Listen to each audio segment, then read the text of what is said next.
it's Sia and welcome back to my YouTube channel. In today's video, I've got something that will blow your mind, and that is the best pink ice drink. This pink ice drink has a beautiful pink color. It's so easy to make, and the ingredients to make this drink should be quite easy to find in your local grocery stores. So without further ado, let's get started. Right, first things first. We're going to get some frozen raspberries. So pour this into a glass and let this defrost for around 5 minutes. Alright, so I've let my raspberries defrost for a few minutes.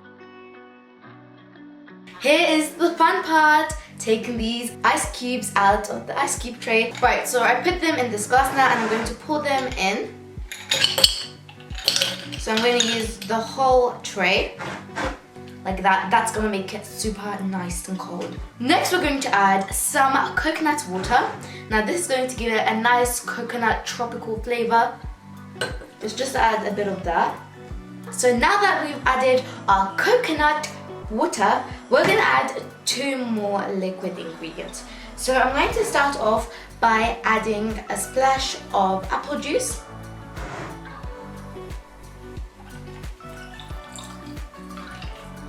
And then right to the top, a splash of coconut milk.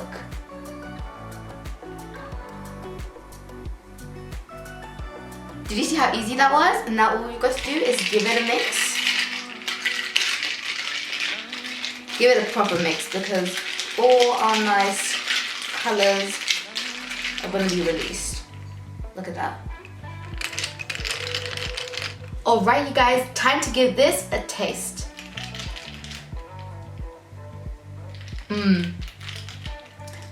That is seriously good. That coconut combines well with the apple juice, and that raspberry is just so good. This is so refreshing. Number one. This is the best. And if you want an even stronger raspberry flavor, then you can add some more frozen raspberries, and that will also end up to having a more brighter pink. So I hope you guys enjoyed this video, and if you do want to see any more videos from me, please make sure to hit that subscribe button and turn on the notification bell, because then you will get notified whenever I upload a brand new video. Also, if you would like to see more of these ice drink videos, make sure to press that like button below to let me know you'd like to see more recipes. Alright then, bye!